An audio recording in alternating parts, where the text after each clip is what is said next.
So the intent, and first, thanks to you both for taking out time. So really appreciate that. And the intent behind this topic, I think, was Alok and I were chatting recently, and I think I was probably saying that, look, the majority of SaaS businesses end up being bootstrapped. I mean, that's true for majority of businesses across industries. But if you look at the amount of discussion that happens on, SaaS businesses in particular, well, that is very heavily skewed towards VC-funded businesses, right? Playbooks, deeper dives on companies, business models, how journeys evolve, how sales functions evolve, how product evolves, how other things also evolve, right? And so, SaaS Talks is something that we've basically, think of as students of SaaS, and also practitioners who are there as part of the audience. So one idea that we had was, look, why don't we have a discussion around bootstrap businesses, right? And intention obviously being twofold. One, just by that skew, it's a much more relevant topic to talk about. And then two, also what are learnings that, let's say, a bootstrap business has for VC-funded companies and vice versa, right? So that was at least the background behind which, or from where we decided to choose this as a topic. Would also like to introduce Prasanna and Samar both. So Prasanna runs Upekha, which is a pretty unique accelerator in the sense that a VC-funded outcome is not a preferred choice by design. I think, as you guys have mentioned, you want to give founders the optionality to choose the path that they feel is best for them. And, in some sense saying, hey, look, here is a world that gets you into, VC-funded hyper growth, whatever, right? And then here is another path that can be chosen to build out businesses. And guess what? Both paths work depending on what you like.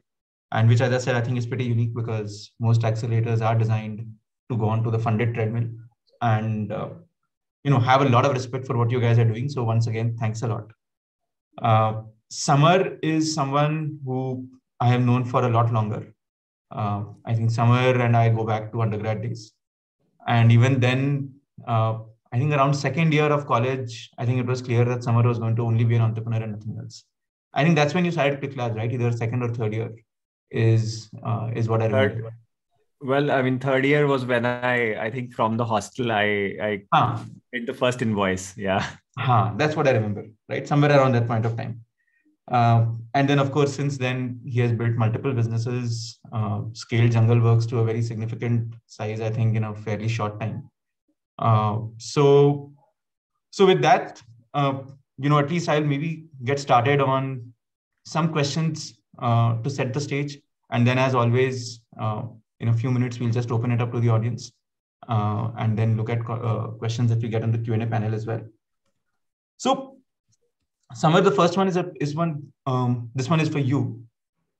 When you started JungleWorks, right, and JungleWorks has been bootstrapped all the way through, was it a conscious choice from day one?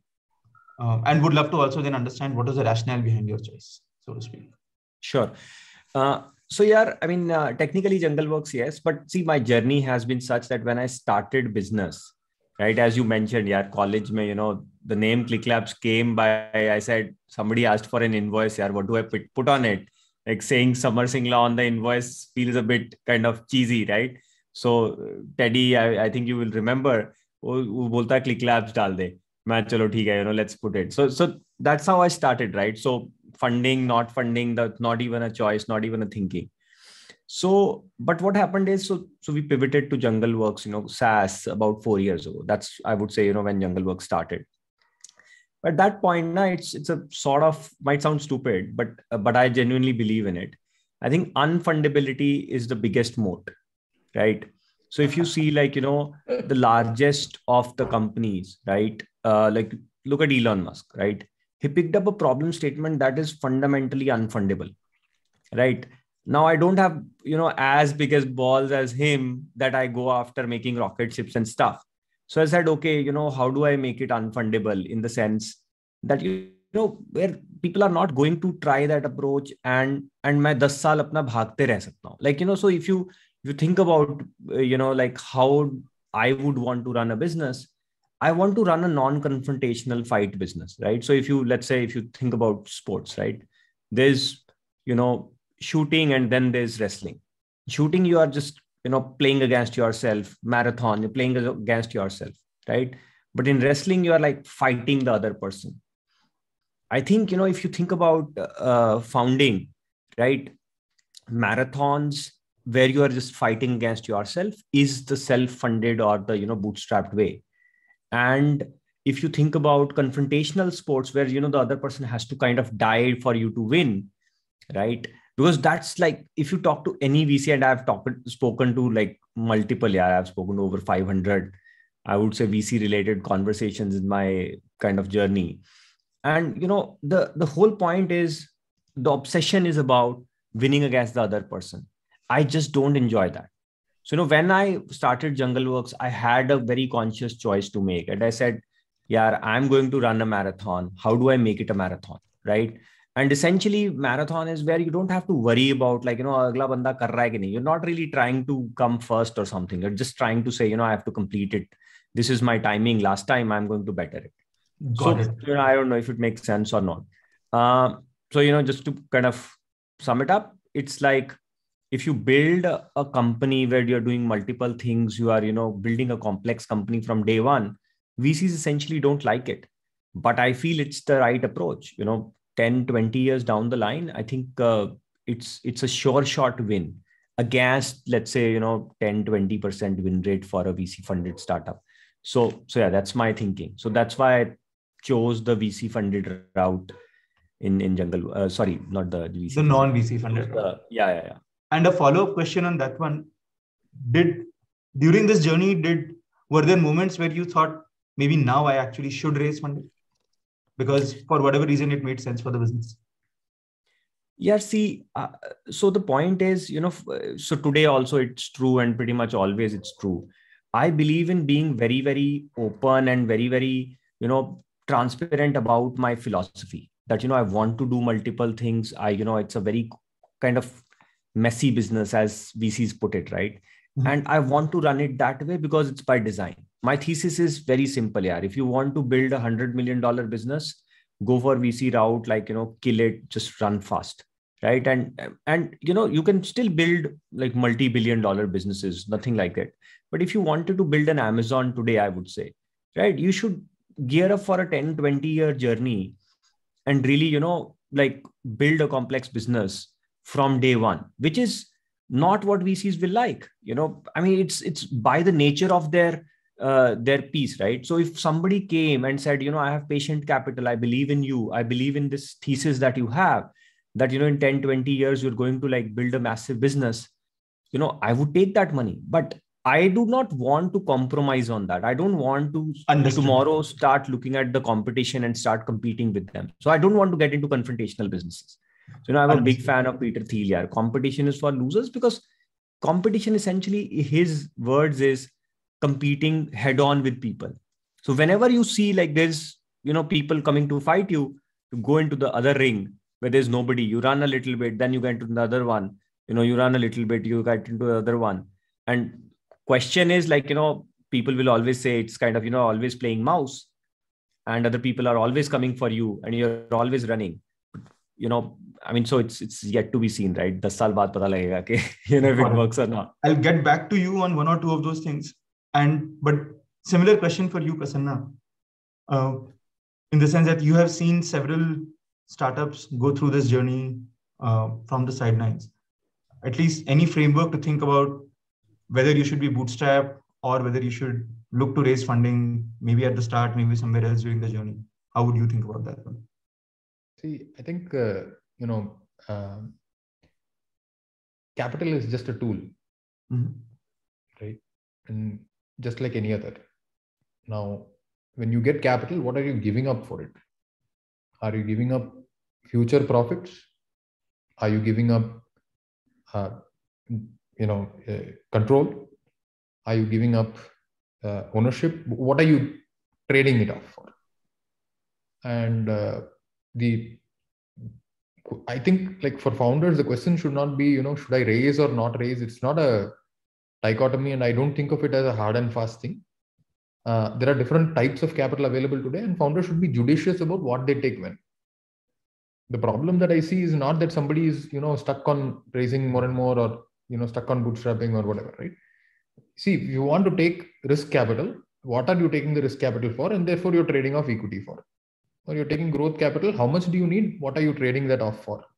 That trade-off, early stage founders, especially first-time founders, don't understand the trade-off well and don't make the trade-off well. So any example of so if you dilute common things, some folks end up diluting 25%, 30% without even having clarity on what problem am I solving for which kind of customers. Right? So once you do that, then you're promising those early investors, you're promising them a 10x or a 50x or a 100x returns, because somebody coming in at the ground floor at zero is looking for that kind of return. Right? Yeah. So then you're on a slippery slope of either I go big or die home trying. Got it. Understood. So that is really the problem in my mind. Not that, capital is available, and for the right things, if you need capital, take it at the right terms, take it from the right people with the right control and ownership and share of future profits, then there is no issue, right? And there we have to differentiate between two kinds of capital. One is from angels, friends and family, that kind of capital, which is typically coming just to, get you off the ground. But then those folks have a very different return expectation. They're like, please give me back 1x. If you give me back more than that, it's great, nice, thank you. But it's not beyond that, right? Versus when you take it from a fund, in some cases, there is a markup expectation in 18 months. And the markup has to be 3x, so on and so forth, right?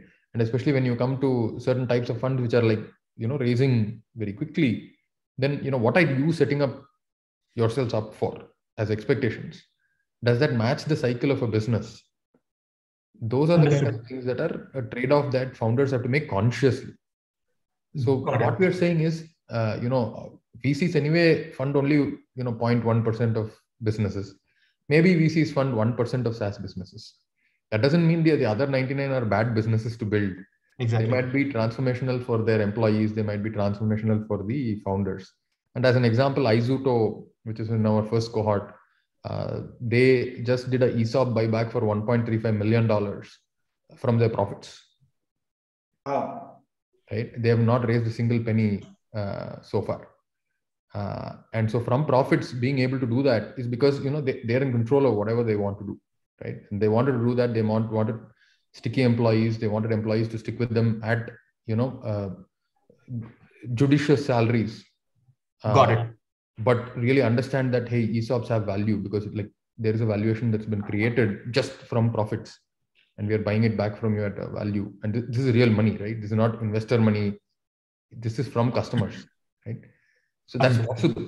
And what we're saying is, for 99 of those businesses that VCs don't fund, there are still 60 or 70 of those 99 businesses which may provide life-changing outcomes for employees and founders. But if they fall into the trap of, I need to raise institutional capital and therefore, give a 3x or a 5x or a 10x return over a short period of time, they end up doing bad things for themselves and bad things for customers.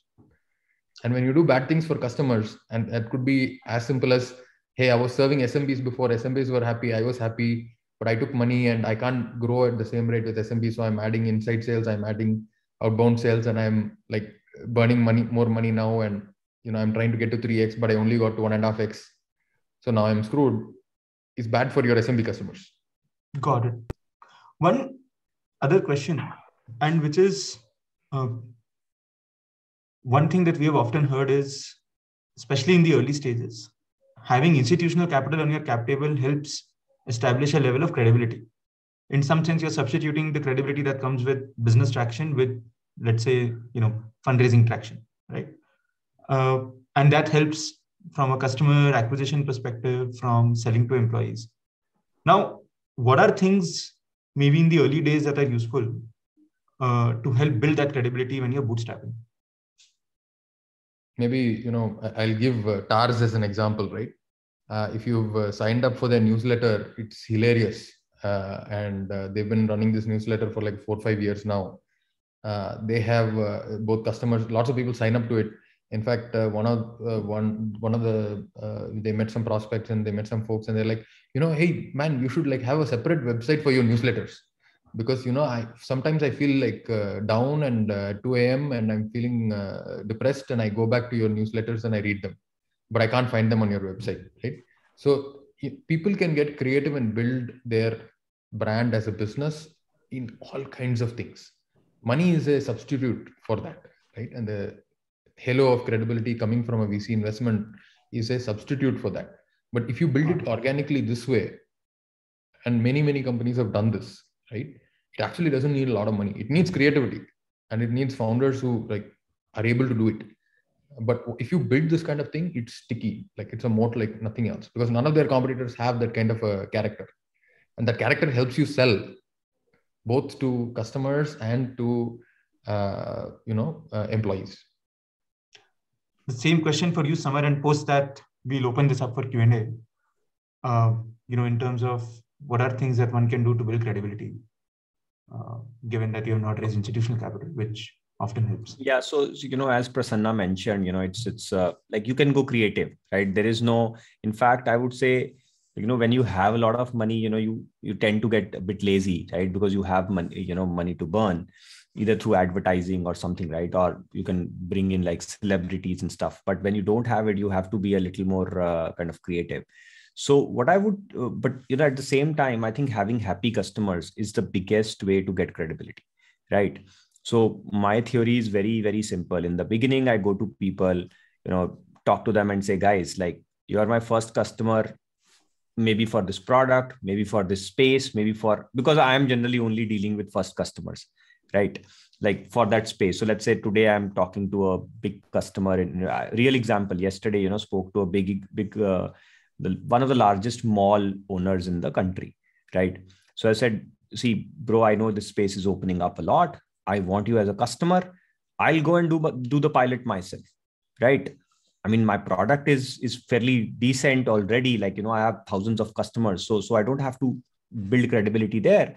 But, for you, because you are in this new space and don't have ton of customers there, I'll make sure it works. I don't care about how much money you pay us. I don't care about, how much experimentation we have to do and stuff like that.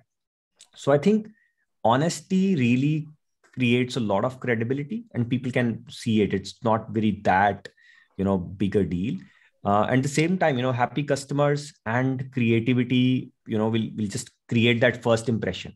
So now if you have like, let's say somebody is doing, so I'm not good on jokes here. So what I do is generally I do like, video talks. I do a lot of talks in terms of like, whatever my growth hacks. And so I've been good at being able to, put some growth hacks from day one, right? Like we've always been very growth hacky company, right? Even in Jugnu, like our people would say, okay, how do you grow? Our growth has a symbol. Yeah, every auto driver should say, Jugnu is best.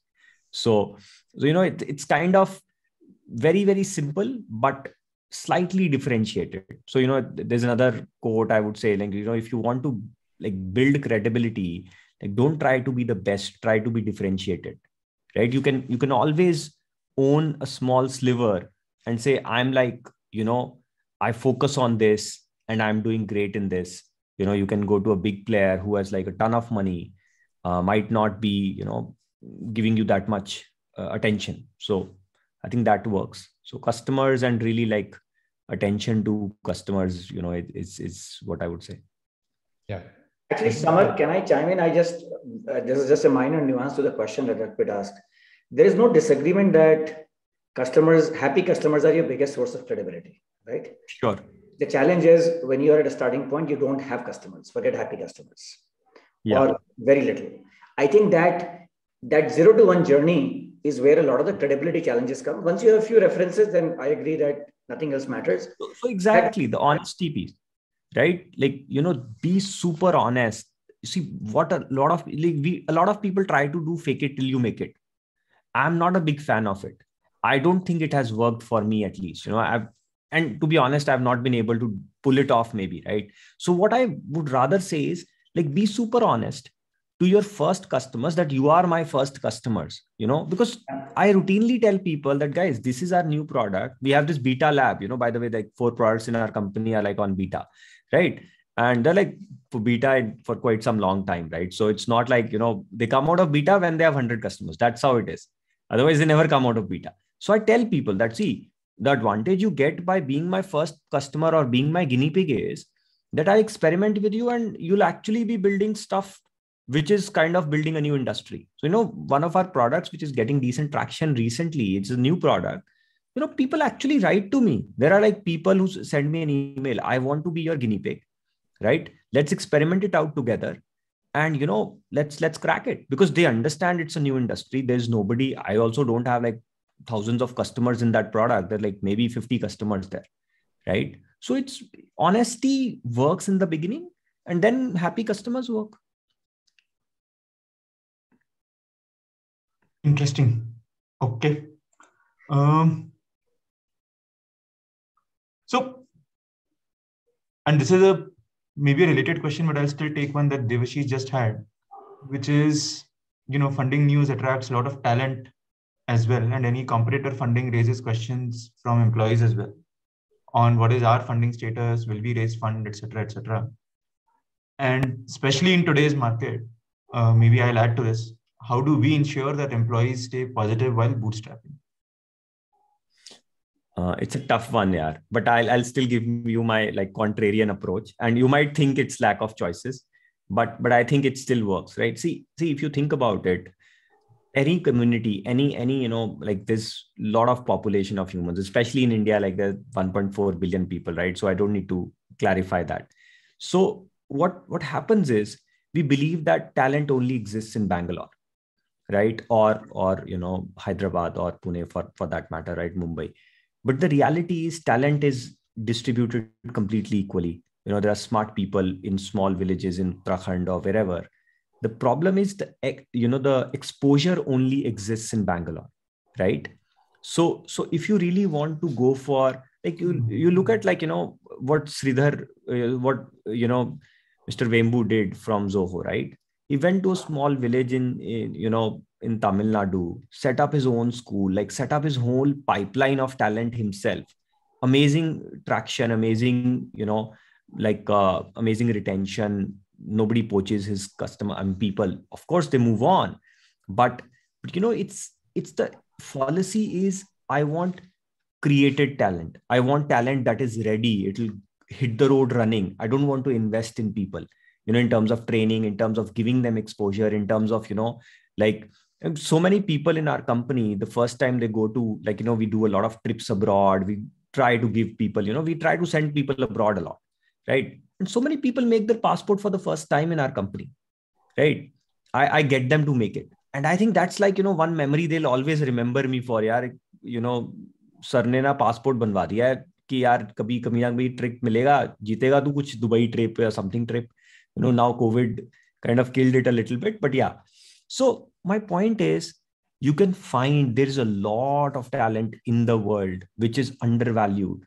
Bangalore and Hyderabad does not have all the people or does not have all the talented people. They might have the most ready people. So you want to actually, build a talent pipeline, go to people who appreciate it.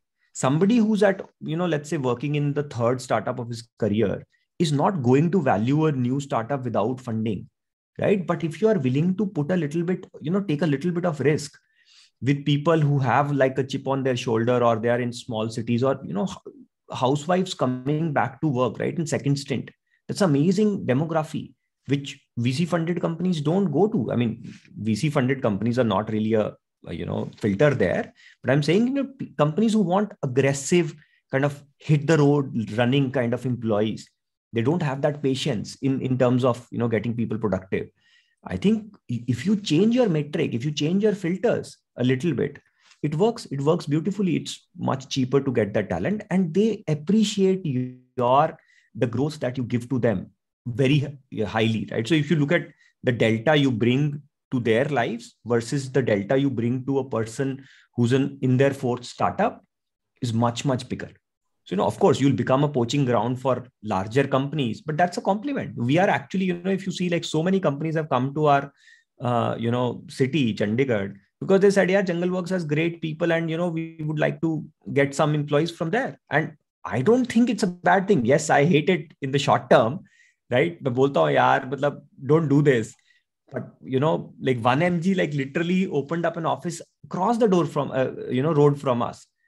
But I think in the long term, it helps because we are creating talent. Once you learn that, it really, really makes it easy for you, because people know, you come to JungleWorks, you'll get such good opportunities. Oracle is hiring from us. Microsoft is hiring from us, right? I mean, recently a few people. So every one person I lost to Oracle added 30 more people in my pipeline because they realized they got Oracle's offer, because these were like average college kids, amazing offer.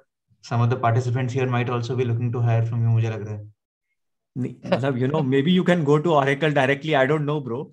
But the point is, I can tell you, HR will always not like it कि यार हमारा बच्चा Oracle poach करके ले गया. But, when you see that, okay, 30 people say, okay, yeah, this guy got into Oracle, or like a large company, MongoDB, recently poached a guy from us. I know 4 people are already thinking, okay, I will get that choice. I'll get to that level and go there. So I think it's a pipeline thing. If you can be patient, there's enough talent right now in the world, I should say, not India, not anywhere else, but there's so much talent in the world. Even in US, man, there's so many like Uber drivers I've met who want to get into coding, and they're smart people. They don't get, there was this Uber driver in Singapore I met like 4 years ago. And he said, my IQ is like 130. I don't know if it's high or not, but I have no idea really. He said my IQ is very high. It's 130, but I don't get a choice to get into coding. I said, just go to free code camp and, learn it. I don't know if he did it or not, but reality is there is talent in underappreciated, places all over. So just find that and you'll get it. I like, there is a person called TR Rangarajan on Twitter. He was an ex-Microsoft exec. He says the aggregate talent of any 1 million people is the same. Yeah, exactly. Right. And that's exactly, I think, aligned with what Samar is saying.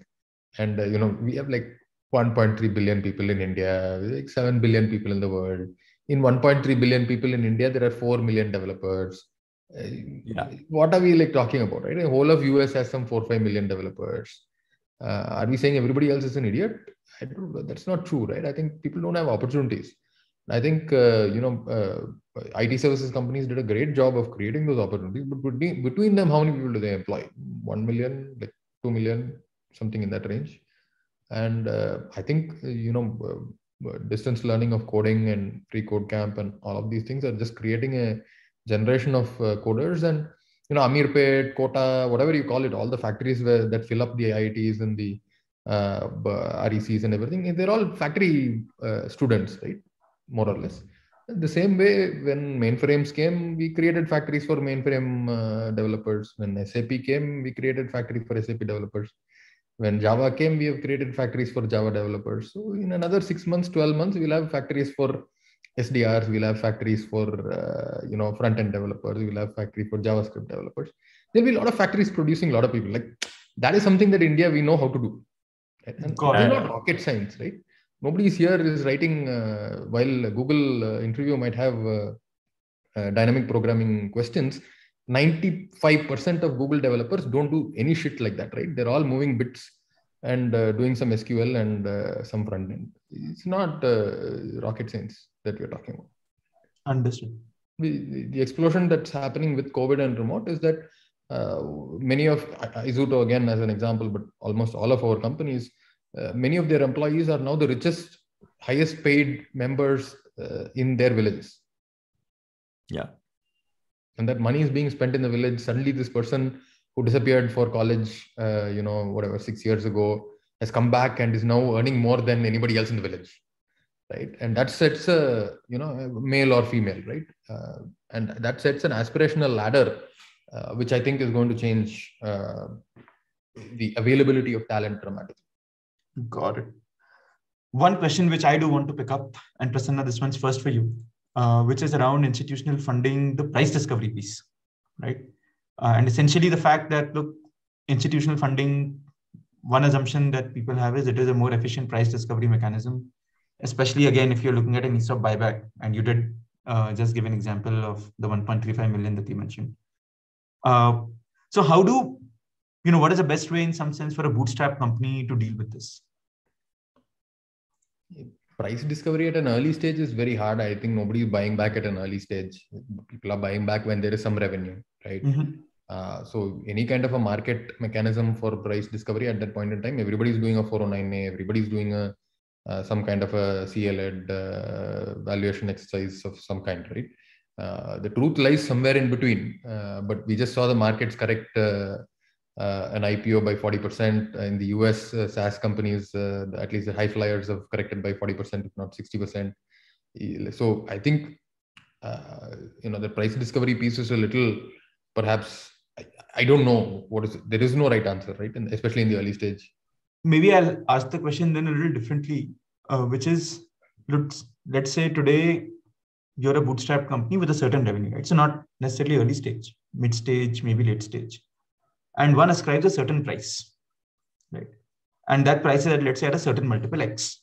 Now, as an employee, I see that a competitor, which is broadly around the same stage, doing the same thing, over there, the funding happens at, let's say, a multiple which is 3X, right?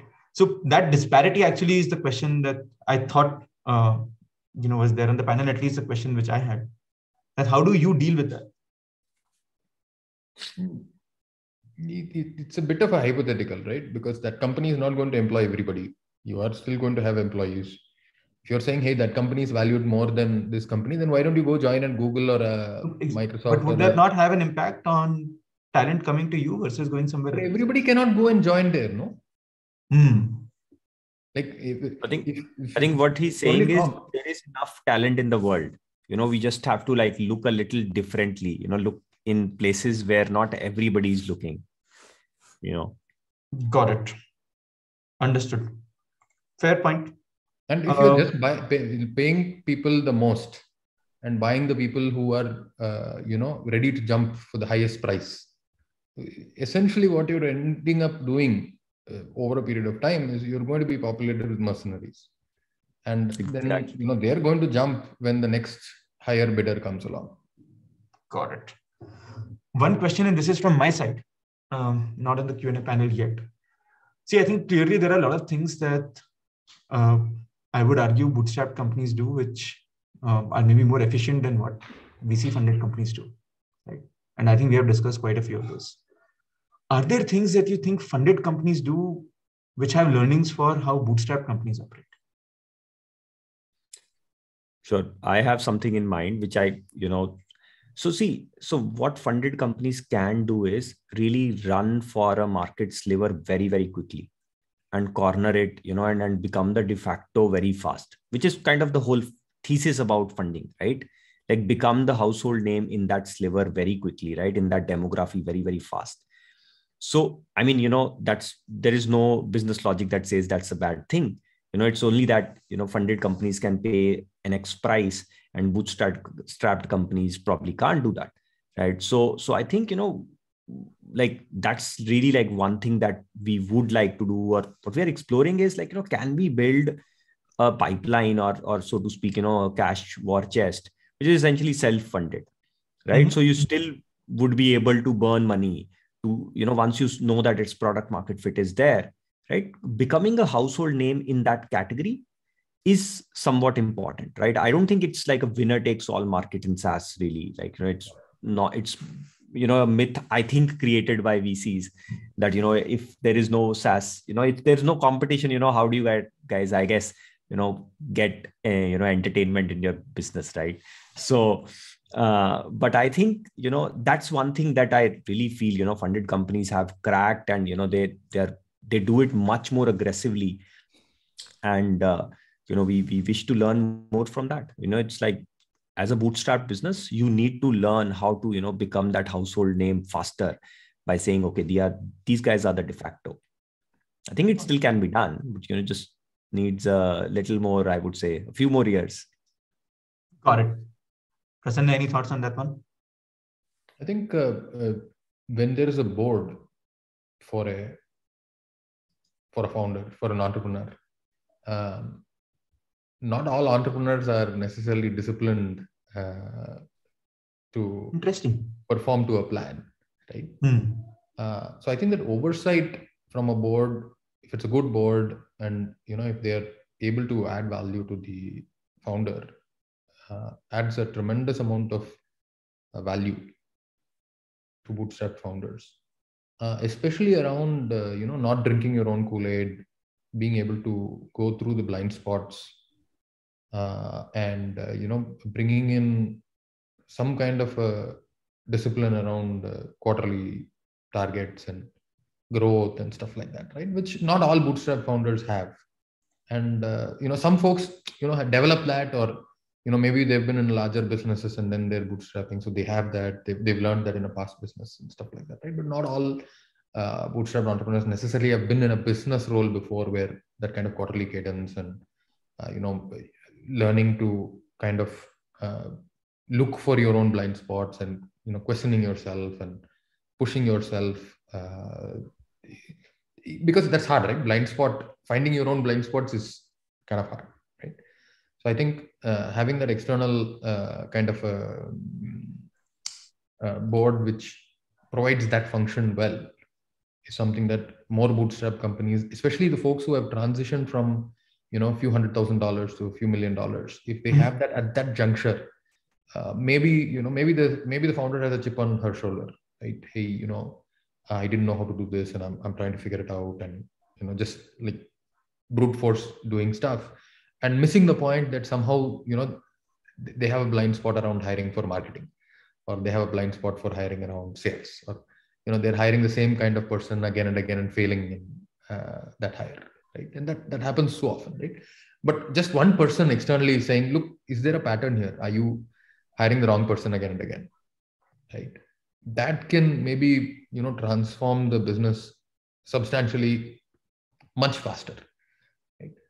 So I think that is something that more bootstrapped founders should really do. Does it need a funding? It doesn't. You need to have a vested independent board member who basically will not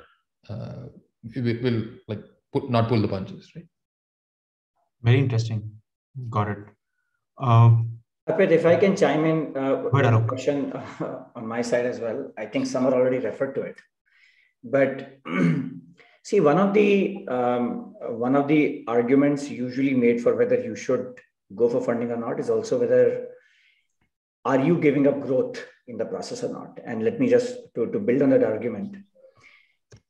If it's particularly a sales-led growth kind of a company, and so I'm keeping aside, let's say, a company like Zapier, which hardly needed any capital to frankly build. Yep. Once it found network effect, they never really needed to raise capital.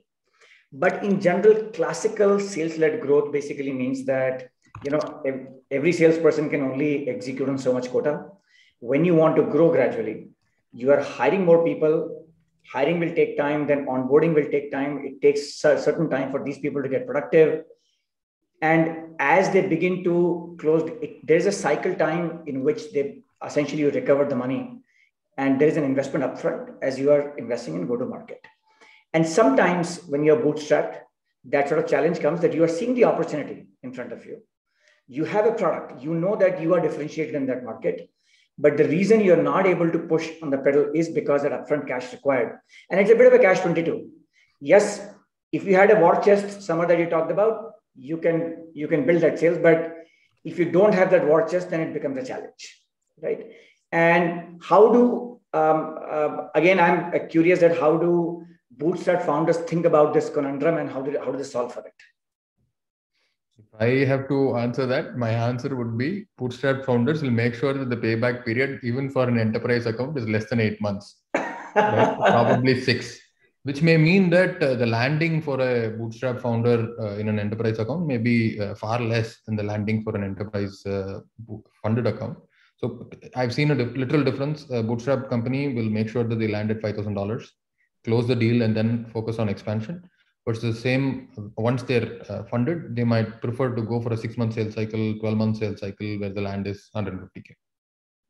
I think Prasanna is absolutely right. If you see, we are realizing it by experimentation in the last 1 year or so. what we realized was we were actually trying to go for the bigger ticket sizes upfront because we thought, the success ratio or the success rate of employees or the customers would be higher. Right. But then what we realized was most of our larger kind of, customers would actually start very small, like give you an example, one of the largest liquor brands in the world, right? They signed up in Mexico, a manager, right? He told his guy in Colombia signed up, like slowly 8 countries signed up, right? Then the CTO came to us and said, okay, just give me like joint billing, right? For 26 countries, I don't really care about anything else. So, so exactly to Prasanna's point, like, can you really have a door opened at $20, which, some of our larger competitors, they don't like to do that because they feel, how do they motivate the salesperson who's like a rock star, right? But they need like, $500,000, $200K deals to move their needle. Our people are like hungry, they want like $40 is good, because they know 6 months later, this guy is going to be 100K count with some probability. So I think, like small pieces, if you can pick up, it really helps you, open doors in the next, I would say 6 months to a year sort of thing. Yeah. And I think, the key metric for a bootstrap company is payback period. The key metric for a funded company may be LTV. But, LTV is a mix. LTV is, maybe it's LTV, maybe it's not LTV. I don't know. But like payback period and rotation is how bootstrap founders have to think about it. Yeah. No, actually, Prasanna, to be honest, I'm personally not a big fan of LTV. LTV is a scam, man. It's just because you don't even know what the LTV is going to be. How do you know the LTV at the early stage? I can imagine ACV, but LTV is a very fuzzy concept, actually. Fair point. Yeah. So, just extending that metaphor, right? I think Indian founders, especially middle class or, lower middle class Indian founders, will fit in very well with SaaS because it's basically rotation. You put in $1, when are you getting that $1 back? How much of that $1 can you put back? When are you putting that $1 back? How many rotations are you going to do in a month? How many rotations are you going to do in a year? That's all. Then you have cost of capital. So if you take equity, then it's going to be very expensive capital. If you take, revenue-based financing in India, it's going to be, 18-20%. If you take revenue-based financing in US, it's going to be less. And if you graduate to the SVB levels of debt capital, maybe it's 5%, 7%. So you're getting cost of capital at this much. How many times are you rotating it? Right. That's what it is. By the way, there's somebody waiting with the hands up. Oh, really? I didn't notice. Sorry. But hang on. In the meantime, one question, and I'm just building on what we were discussing just now. Are there some metrics, in your opinion, guys, both Prasanna and Samar, that you would say these are vanity metrics? For example, LTV being a scam, as what Samar. But in general, like, you guys, look, these are not really the metrics that matter, and consequently, what are the ones that you should be focusing your bandwidth on?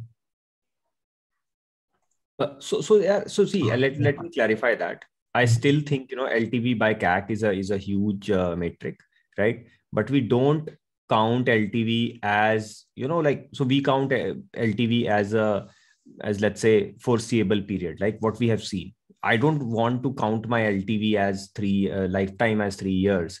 And, once you start like saying, okay, LTV is like lifetime is 3 years, then like it becomes very shady because the whole product is like 2.5 years, something like that. Right. So I think that's the kind of issue I have with it. Otherwise, if you look at, focus on CAC and revenue per customer, right? ARPU, call it ARPU, I think. You look at ARPU and you look at CAC.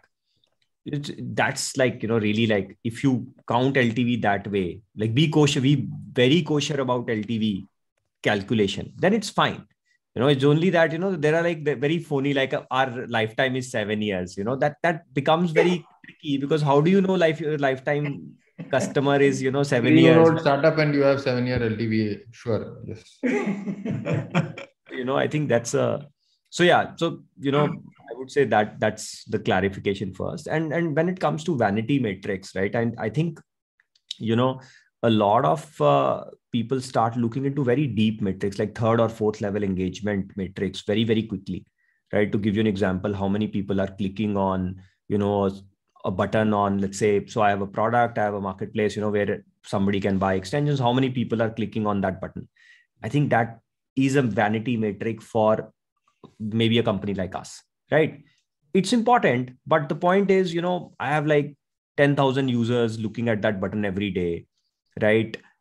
These are like end users, not customers, right? So essentially, so I would say what is a vanity metric for you is not necessarily a vanity metric for a larger company like Google or Facebook, right? So you just have to see, like, is it moving the needle for you? So any metric that is just too small, in terms of moving the needle, is a vanity metric for you at that stage. Because most of the metrics that have been created in the industry, I think, are very, like if you look at SaaSgrid, right? Amazing metrics, just put your CSV in, gives you like very good points, tables.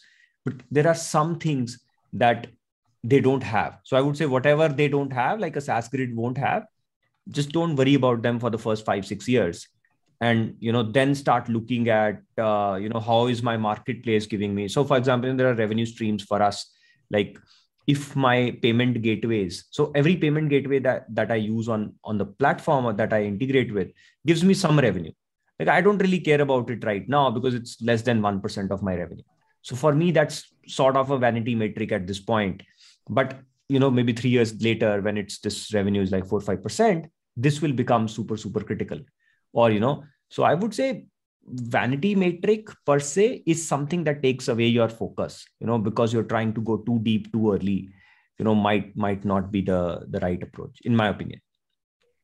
If I had to give more general examples, right? I think focusing on growth rate without really looking at margins or without looking at balancing metrics, that is sometimes that, drives, because it could lead the whole org in the wrong direction. In a different direction, right? Then it's very difficult to recover from that, right? So if I had to pick one bad actor, it could be just focusing on growth rate at all costs, right? And then lots of times I see folks who are focused on just some deals, right? And what is the largest deal I closed, or hey, we are closing enterprise customers and we got these large deals, right? And they close it in a way which is just completely non-replicable, and many times they've oversold and sold the wrong things and all of those kind of things, right? So size of deal leads people the wrong way, right? So it feels cool to say, I got so many customers, or I got these large customers, or I got these large logos, or I'm growing 12% month on month. But and of course the whole growing 12-15% month on month on what base, right? People nicely hide that base, and then you are thinking, oh, man, they just got from 1 million to 3 million, and then in reality they got from 100K to 300K. And I think those are like more misleading than really adding. Metric should be like a torchlight, right? The metric is helping you shine some light on some aspect of your business so that you can do it better. Metric is not why you live, right? You live and breathe because you want to make profit and revenue and good stuff for customers. And that particular metric is helping you shine a light on one corner of your business for one particular day, for one particular objective that you're trying to meet. And I think misuse of metrics rather than a specific metric is more the issue. Got it. So over to you. Hi. So before I answer, I'll introduce the context. So I run a bootstrap company. I run Vegam, which is 100% owned by me and my wife, and bootstrapped. We are about 120 engineers now, and we are doing a revenue of $2 to $3 million annually. So this is giving you a context of where we stand, right? So I have some contrary views to what Prasanna and Samir presented, right? So in our journey, right, we went on the exact opposite of the approaches what Samar explained. We chased white elephants, and people laughed at us, right? What the fuck are you doing, right? I didn't want to do sales. I used to tell my team that we are not chasing 100 deals. We will chase one deal, but we will chase till we win it. It's like really that tactic we followed for the first probably 6 to 8 years of our journey. we said no to a lot more opportunities than we accepted them. We kept on saying, nahi yaar, humko premium chahiye, we need to make that additional money to experiment and fail, right? So that entire philosophy of picking quick was not there in us. How did we manage ourselves? We were very frugal. We operated really in a garage. We were like no website. Nobody outside the world knew that we existed. We had no sales, no marketing. Even today, I think our marketing is close to zero. So there are possibilities of you actually gunning for something big and premium, and not necessarily look at collecting a lot of quick wins. And you can still make a bootstrapped business. It's harder. It needs perseverance and patience. Like Prasanna was saying, right? 6 months is what you would look at to close. We have actually taken 24 months to win a customer. And but we are now sitting on probably 4 to 5 million from this customer, right? So yes, it is the most logical way to look at smaller quick wins. But my belief was these quick wins give you enough money to survive, but not enough money to have spare to do experiments and fail. And if you cannot experiment and fail, then your ability to innovate and build products would come down. So we actually went on to the other extreme. Today we do both. So today we go and pick any small deal because we already have premium customers paying us money to really feed ourselves. And we just go and do both sides of the coin. But when we started for the first 8 to 10 years, we actually chased white elephants. So Subbu, I think you're absolutely right, man. As I mentioned, this is a transition we are seeing. We are a very transactional business. It depends a little bit on your nature of your business also. We see whoever transacts just grows automatically. So I think, it's the stage, like in the beginning, makes sense to go for a few big white elephants because you as a CEO probably can just do that individually, right? But for a team doing it it becomes a little challenging. They don't have that patience for 24 to 24 months. So I think this is a transition when you from like a true bootstrapping, you start to build a sales team, you start to kind of, figure out a replicable process, right? At that time, you start to see this transition. Again, there are companies which will say, okay, we'll do only $1 million customer. Nothing wrong in that. Just nature of the business is different. So yeah, I mean, your formula is completely bang on. So yeah. Yeah. So Subbu, my opinion is whatever works for you, you're going to do, right? The question was, what is the vanity thing? And I've seen lots of startups die because they're focused on these large deals and they've missed up on the smaller deals, right? So if it works for you, great. Thanks, guys. Hey guys. So I have a question around hiring for bootstrap companies. So just to give you some context. We started about a year and a half back, completely bootstrapped, two of us founders. We are doing about 500K in ARR and we sell in the sales tech domain, mainly to the US. So my problem sometimes with myself is that sometimes I feel we are too profitable, right? Like even as a, 1.5-year-old business, we have something like 150K in cash, right? Just sitting there. So how do you think about discipline when it comes to spending for growth? Because as a founder, when you're bootstrap, you've not raised anything. So it becomes, like you want to have a healthy mental cushion, but you also want to spend for growth, right? So how do you think about balancing that versus planning for that when you don't have board oversight, when it's just you, just two people, just selling? So my opinion there is, so you can spend on growth, one, but you have to be careful if it is getting you incremental growth, right? Sometimes we are at point of diminishing returns and we still keep spending for growth, right? So if you are there, like if every dollar spent is actually accelerating your growth in a meaningful way, like go for it. Why would you not want to do it? Second is, if you have cash, yeah, just spend a little more on product, right? I mean, I think as a bootstrap company, we've learned like we spend quite a lot on product in terms of, the number of engineers we have. Like a lot of people tell me you have way too many engineers for the kind of products you have, because we are failing a lot more, in terms of experimentation. So I would say, experimentation is also not a bad use of capital, because, you get like one big win every 6 months in terms of new feature set, a new kind of, because, maybe your space right now is a little kind of, let's say, open, right? There's not much competition in it. Competition will come. And at that time, the product is going to differentiate you. So, if you say you have enough cash, and you are fortunate to get good deals right now, think of product moats that you want to build for the time that competition does come, because competition is coming. It's either there or it's coming.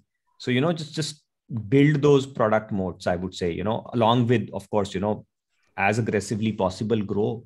But, like there's no point of having money in the bank, because you made it once, you can make it again also.